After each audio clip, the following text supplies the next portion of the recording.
اپنے زمانے کا بدترین ظالم گزرا ہے اور شیعت کا دشمن، ایک شیعہ کو بلایا گیا اس کے دربار میں، سعید ابن جبیر۔ حجاج نے کہا سعید، میں نے سنا ہے تو حسنین کو اولاد پیغمبر کہتا ہے، حسنین اولاد پیغمبر ہے؟ کہا ہاں میرا عقیدہ ہے کہ حسنین اولاد پیغمبر ہے۔ کہا قرآن سے ثابت کرنا ہوگا کہ حسنین اولاد پیغمبر ہیں، لیکن آیت مبالہ سے نہیں۔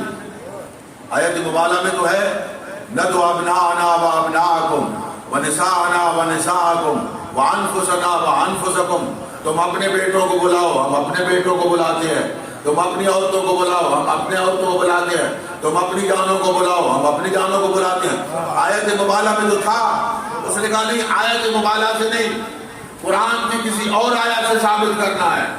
اگر ثابت کیا تو انعام دوں گا اور اگر ثابت نہ کیا تو سزا دوں گا۔ یہ جلاد جو کھڑا ہے تلوار لے کے یہ تیرے لیے کھڑا ہے، تیرا سر تن سے جدا کر دوں گا۔ ایک حافظ قرآن اس دربار میں موجود تھا، وہ کہتے ہیں میں نے پورے قرآن پہ نظر دوڑائی، مجھے کوئی ایسی آیت نہ نظر آئی کہ جس میں یہ ذکر ہو۔ وہ کہتے ہیں میری حیرت کی انتہا نہ رہی کہ جب میں نے دیکھا سعید نے سورہ انعام کی 2 آیتیں بڑی جھوم جھوم کے پڑھی، میں سمجھتا ہوں یہ سعید پہ گویا الہام ہوا۔ سعید نے کہا وَمِن ذُرِّيَّتِهِ داؤد وسلیمان وایوب ویوسف وموسیٰ وہارون وکذالک نجزی المحسنین وزکریا ویحییٰ وعیسیٰ۔ عیسیٰ پہ آگے خاموش ہو گئے۔ حجاج نے کہا اس سے کیا ثابت؟ کہا حجاج عیسیٰ نبی 36 پشتوں سے ماں کے واسطے کے ذریعہ اولاد ابراہیم ہو سکتے ہیں، تو حسنین ایک واسطے سے اولاد پیغمبر کیوں نہیں ہو سکتے؟ حسنین کا اور حسنین کے نانا کا ایک واسطہ ہے، ماں کا واسطہ ہے، اور حضرت عیسیٰ والدہ کے ذریعہ 36 پشتوں سے حضرت ابراہیم کے ساتھ جا کے نسل ملتی ہے۔ وہ قرآن نے ان کو ذریت ابراہیم کہا ہے، کیونکہ اس نے وعدہ کیا تھا، 2 تھیلیاں تھیں رکھی ہوئی تھی درہم و دینار کی، کہا انعام دوں گا۔ سعید کو انعام دیا گیا۔ سعید مولا امیر کا شیعہ تھا، حقیقی شیعہ تھا۔ کہا اس شہر کے یتیموں کو بلاؤ، اس شہر کے مسکینوں کو بلاؤ، غریبوں کو بلاؤ۔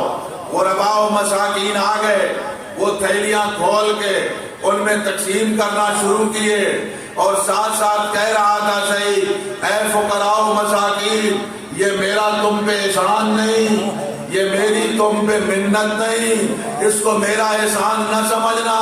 ہذہ صدقۃ الحسنین، یہ حسنین کا صدقہ ہے جو تمہیں مل رہا ہے۔ سبحان سبحان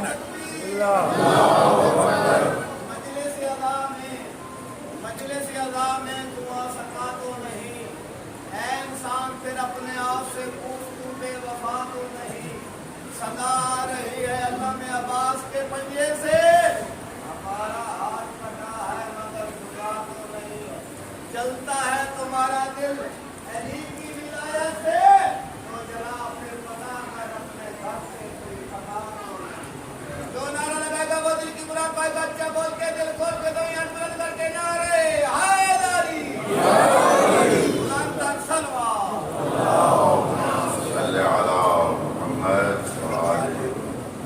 پیغمبر خاتم صلی اللہ علیہ وآلہ وسلم نے فرمایا، اللہ تعالیٰ کی ذات نے جس شخص کو ایک بیٹی عطا کی ہے اور وہ اس کی تربیت کر کے اسلامی آداب سے آراستہ کر کے وہ شوہر کے حوالے کر دیتا ہے، میں اس کی جنت کا ضامن ہوں۔ سبحان سبحان میں اس کی جنت کا ضامن ہوں۔ سبحان ایک اور مقام پہ حضرت امام جعفر الصادق علیہ السلام فرماتے ہیں کہ جو شخص دو بیٹیوں کی یا دو بہنوں کی یا دو پھوپھیوں کی یا دو خالاؤں کی کفالت کرتا ہے، دو بیٹیاں یا دو پھوپھیاں یا دو خالائیں یا دو بہنوں کی کفالت کرتا ہے، فرمایا قیامت کے دن یہ دو بیٹیاں یا پھوپھیاں جہنم کے سامنے پردہ بن جائیں گی اور اس کو جہنم سے محفوظ رکھیں۔ پیغمبر خاتم نے جو عظمت بتائی، فرمایا اگر ایک شخص کو اللہ ایک بیٹی عطا کرے اور وہ اپنی بیٹی کی صحیح معنوں میں تربیت کرے،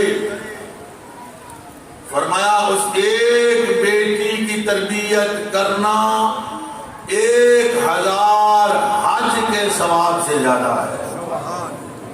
1000 کے حج، 1000 جہاد سے بہتر ہے، 1000 قربانی سے بہتر ہے، 1000 مہمان نوازی سے بہتر ہے ایک بیٹی کی تربیت کرنا۔ آپ نے فرمایا آپ بازار جاتے ہیں، گھر میں سودا نہیں ہے، بچوں کے لیے آپ سبزی خریدتے ہیں اور سامان خریدتے ہیں، فروٹ لے کے آتے ہیں اور اس کو اٹھا کے لاتے ہیں۔ شریعت کہتی ہے آپ کے گھر میں بیٹا بھی ہے، آپ کے گھر میں بیٹی بھی ہے، جو آپ تحائف لائے ہیں سب سے پہلے بیٹی کو دیں، بعد میں بیٹوں کو دیں۔ اور اللہ فرشتوں سے کہتا ہے یہ جو سامان لایا ہے اپنے گھر کے لیے، اپنے بچوں کے لیے، اس کو صدقے میں شمار کرو۔